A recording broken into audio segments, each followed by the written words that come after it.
everybody! J'ai enfin pris des lumières, donc vous allez plus m'entendre me plaindre sur les lumières, j'espère. Aujourd'hui j'ai un petit haul pour vous, c'est un peu les choses que j'ai achetées moi-même, un peu de mode, un peu de beauté et un ou deux trucs qui étaient partenariats aussi que je voulais vraiment vous montrer parce que j'ai pu les tester maintenant, j'en suis très contente. Voilà. Pour commencer, ça c'est de H&M, c'est une chemise que j'adore, que je trouve vraiment trop belle et comme vous pouvez voir, il y a des petites carrés, c'est crème noire, j'adore ce style, c'est vraiment quelque chose qui fait simple, c'est joli. Vous pouvez voir, c'est un petit peu large. Moi, j'ai pris le taille 36. Normalement, moi, je fais un 38-40. Donc, je pense qu'ils ont bien taillé en bas pour que les gens ils sont plus à l'aise dans leurs vêtements. D'ailleurs, cette fois-ci, je suis allée dans les magasins. J'ai l'impression que tous les magasins, ils ont changé leur taille. J'ai des anciens pantalons dans les tailles de certaines marques. Et maintenant que j'essaie de trouver ma nouvelle taille, je trouve pas. J'ai l'impression que... je vais plus du tout dans les pantalons, peut-être c'est un effet après bébé, je sais pas, mais pour le moment, j'ai pas encore trouvé mes pantalons le bonheur, le bon paire qui m'iront bien. C'est quelque chose que je cherche, mais cette chemise m'a fait super plaisir. Ça m'a coûté 19,99 €. Aussi de H&M, j'ai pris ces petites ballerines. Alors moi normalement je déteste les ballerines parce que je trouve ça super joli, mais à chaque fois ça m'arrache le pot derrière. J'ai des cicatrices sur chaque cheville grâce aux ballerines que j'ai essayé de porter dans le passé. Ça m'allait jamais. Je sais pas pourquoi, c'est censé être les chaussures les plus confortables, mais franchement les de talons ça me fait pas saigner aux pieds, mais les ballerines dans tous les cas, peu importe les prix que j'ai essayé, c'était la catastrophe. Au bout de 1 ou 2 heures, j'avais des pieds qui saignaient. Genre, je pouvais pas même tourner les chaussures après parce qu'elles étaient tachées. C'était horrible. J'ai essayé vraiment tout pour faire en sorte que ça va mieux, pour plier un peu derrière, pour l'adoucir, pour que ça me va mieux, pour que ça me fasse pas mal. Je suis pas arrivée. Et puis j'ai lu dans les forums qu'en fait, si vous avez les pieds comme ça, comme moi j'ai, l'astuce c'est de vérifier que cette partie tout derrière est extrêmement souple. Il disait même si c'est un petit peu rigide, ça peut frotter un peu plus et donc si vous êtes sensible à ce niveau-là, vous allez avoir du mal. Donc j'ai pris cette paire, bien en espérant. En plus c'est une couleur vraiment simple. J'ai testé toutes les paires qu'ils avaient à H&M, ça c'était la seule paire où c'était souple derrière, le reste c'était rigide. Et donc je suis contente que ça reste quand même une couleur neutre, comme ça je peux porter avec plein de trucs. Et c'est le seul paire de ballerines que j'ai. Dans mon dernier haul, je disais que j'allais plus acheter des chaussures, mais...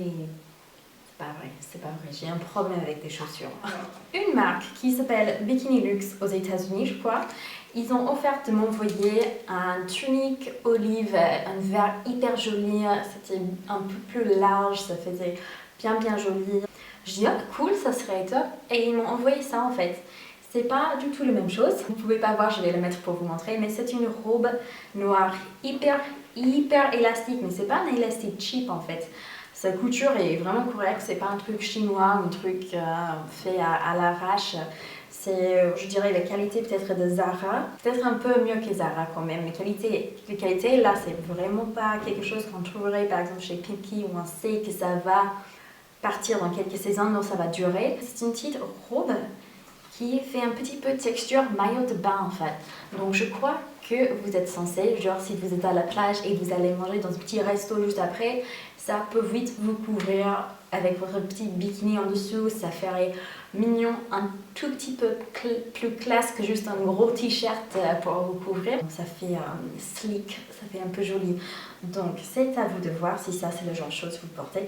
Moi j'étais très surprise, la seule chose que je dirais, je crois qu'il n'y a qu'une seule taille. Donc moi je porte une taille 38, vraiment dans presque toutes les marques, je suis très sûre en 38.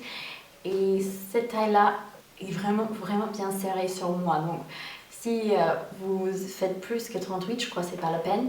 Sauf pour si vous êtes hyper bien tonifié au niveau des muscles, parce que moi-même j'ai du mal à faire en sorte que ça ne montre pas toutes mes petites rondeurs de femme, quoi, mes petites rondeurs de maman. J'ai aussi la Happiness Boutique qui m'ont contacté pour aller voir leur site et choisir un bijou. J'en avais jamais entendu parler, j'étais un peu sceptique au début, mais j'étais très agréablement surprise déjà. J'ai pris le collier Art Deco et je le trouve absolument magnifique. C'est argenté comme vous pouvez voir, il y a un petit effet pour les bijoux au milieu, c'est pas diamanté, c'est pas un opale, mais c'est quelque chose entre les deux. Je trouve que ça fait un super bel objet, ça peut aller avec plein de trucs. Mais aussi, cette boutique, ils ont tellement de bijoux qui m'intéressent. Je vais aller faire une commande tout à l'heure, je suis sûre, parce qu'il y avait aussi un super joli bracelet rose gold qui m'a fait vraiment l'œil. C'est des prix absolument abordables. Alors ça, pour vous dire, c'était 20 € et c'est la même qualité quand je vois à H&M, Zara pour leurs colliers qui sont aussi similaires. Mais par contre, à Zara, j'ai vu que leurs colliers comme ça, c'est genre 30 € ou plus. Ça, c'est la même qualité pour 20, donc je suis hyper contente. Et j'avais vu même sur leur site, il y avait plusieurs modèles qui sont les mêmes modèles qu'ils ont à Zara. Donc je suis, là, je sais où je vais m'économiser un tout petit. Dernier petit favori mode, en fait ça c'est pour ma petite, mais c'est des chaussures que je trouvais sur Amazon en fait. C'est du fausse cuir, donc si vous êtes vegan, il n'y a pas de souci. Elles sont hyper mignonnes, j'adore. En fait, ma fille, elle a une petite couche de graisse bébé sur ses pieds qui fait qu'elle a beaucoup de mal à entrer dans les chaussures normales. Et je déteste faire la bataille le matin où je suis en train d'essayer de vraiment forcer les chaussures. Elle est en train de tirer parce qu'elle n'a pas envie de mettre. Et dès que tout est bien, j'ai tout emballé, j'ai tout fait de les lacets, elle les enlève tout de suite. Ça résout le problème, c'est mignon. Là c'est doré, ils ont aussi argenté, ils ont plein de couleurs, vous pouvez choisir, ils ont des couleurs garçon, fille, il n'y a pas de souci pour tout le monde. Et comme ça s'étire bien, même si elle a la petite couche de graisse sur ses pieds, il n'y a pas de souci, ses pieds rentrent facilement dans ses chaussures. Là j'ai pris les tailles 18 mois pour que ça lui va pendant un bon petit moment, donc elles sont encore un tout petit peu larges. Mais même en tant que large, elle a beaucoup de mal à les enlever. Des fois elle arrive quand même, parce qu'elle est coquine, mais elle a beaucoup plus de mal qu'avec ses autres chaussures. Donc je suis hyper contente parce que c'est vraiment pas rigolo si ça me prend 20 minutes pour mettre les chaussures et elle les enlève en 3.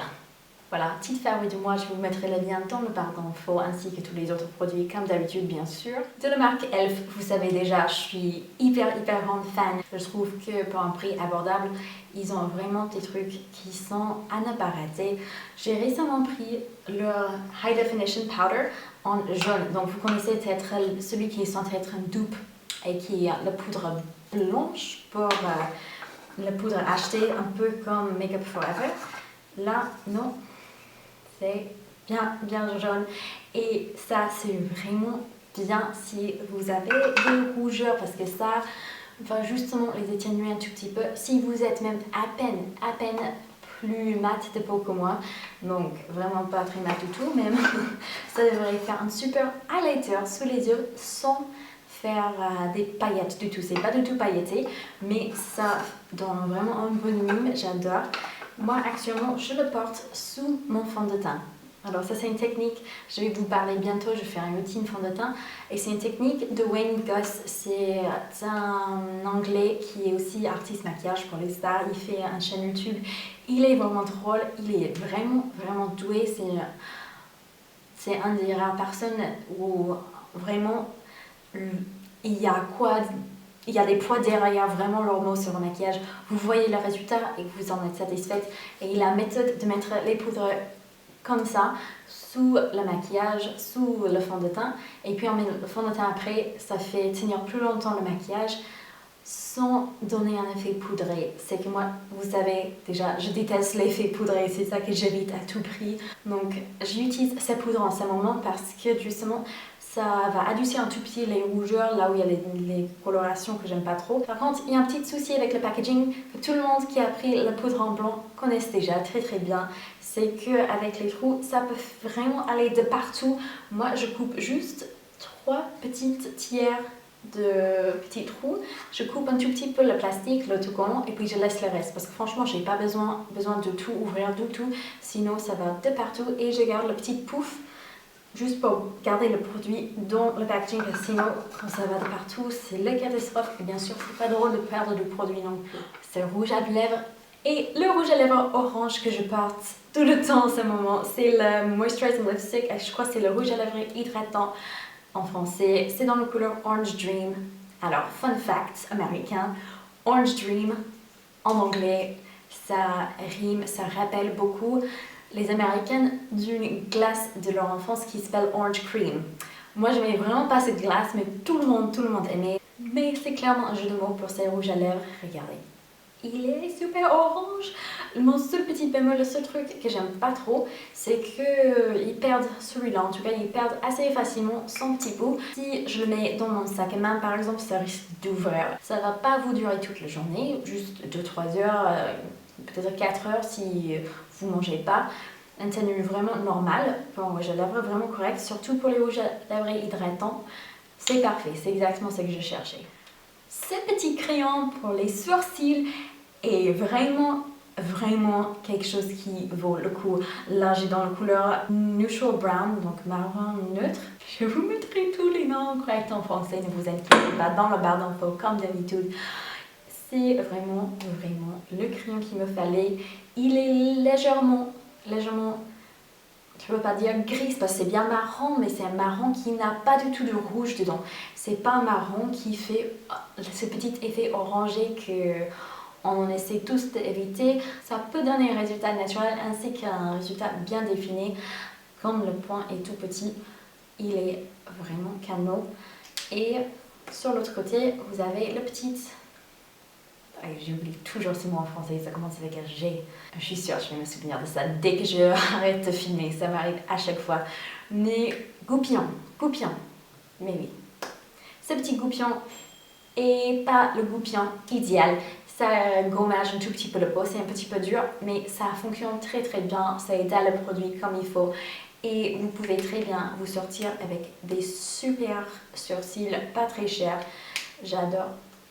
Et je vais racheter ça, j'ai pas même fini, je viens juste de commencer et je suis sûre déjà que ça va être un constant dans mon petit kit. Il va toujours être dans mon sac maquillage parce que je l'adore tellement. Aussi de ELF, à chaque fois je l'appelle ELF parce qu'aux États-Unis on appelle ça ELF la marque, mais ELF, on a deux produits qui se ressemblent énormément mais qui n'ont rien à voir l'un avec l'autre, donc je dois faire vachement attention à chaque fois de ne pas les mélanger parce que celui-là c'est nettoyant quotidien pour les pinceaux, ça ferait super mal de l'avoir dans les yeux, donc vraiment je fais attention. Et son jumeau, c'est le ELF Makeup Mist and Set. C'est très similaire à MAC Fix Plus, si vous connaissez dans le concept, où c'est pas censé de scotcher votre maquillage contre votre visage, c'est pas un lac pour le visage comme d'autres produits pourraient être, c'est plutôt censé de enlever cet effet poudré. Voilà, encore l'effet que j'essaie toujours d'enlever. Et ça fait en sorte que son maquillage, ça a l'air un peu plus naturel. Là, j'ai pas encore pu le tester à fond, je vous dirai. J'aimerais le tester un peu plus, vérifier que ça me donne pas les boutons avant de les recommander. Mais pour le moment, j'en suis très content. Il y a de aloe vera, peut-être on dit en français, le thé vert, concombre, les vitamines A, C et E, c'est vraiment pas mal. Ce truc, c'est que ça sort vraiment fort. Donc il faut être bien loin de son visage pour l'appliquer. Voilà, là cette distance est vraiment pas mal. Mais si je fais comme ça, ça fait vraiment... c'est un peu mouillé après, c'est pas top. Mais si je fais la distance qu'il faut, c'est exactement comme j'aime le spray. Et fin et tout, et c'est beau et j'adore. Je vous en dirai plus, je vais les tester un peu plus d'abord. Et je voulais juste vous dire vite fait, si vous voulez savoir quel rouge à lèvres je portais avec ma chemise. C'est le rouge Edition Velvet de chez Bourjois, dans la couleur Grande Crue. Il est hyper canon. C'est un rouge un peu plus foncé, avec les sous-tons un peu bleus. Moi je l'adore et je viens juste de recevoir, c'est un petit produit chouchou, donc je voulais vous montrer vite fait ça. Voilà, et puis on va continuer avec le reste de la vidéo. Dernier petit produit dont j'ai super hâte de l'utiliser et maîtriser enfin cette année, ça c'est le Brown Silk Epil 9 que vous voyez, c'est un épilateur. Il est vraiment cool. Il vient avec une petite brosse pour bien nettoyer en profondeur le visage. Et mon parti préféré, vous savez tous qu'avant l'épilation, c'est super top de bien exfolier vos jambes. Donc ça, c'est un petit exfoliateur pour le corps. Ça s'attache sur le body. Vous pouvez l'utiliser dans la douche, dans la main. Il est super top ça pour bien exfolier les jambes, pour les préparer justement pour l'épilation. Il fait le même bruit horrible qu'ils font tous ces épilateurs. On connaît ça les filles. Moi j'aime bien parce que je suis trop peureuse de cire. Cire chaude, ça me fait super peur. Une fois je me suis fait appeler à la cire et ça m'a laissé des gros bleus. Merci d'avoir regardé cette vidéo jusqu'à la fin. J'espère que vous avez vu des petites choses qui vous ont plu. N'hésitez surtout pas à vous abonner si vous ne l'êtes pas déjà, ça me ferait super plaisir. Et comme ça vous pouvez voir plus de mes vidéos et on peut avoir des conversations assez sympas dans les commentaires comme j'adore. Ça serait vraiment cool. Et j'ai hâte de vous revoir dans une prochaine vidéo. On se verra à bientôt. Ciao!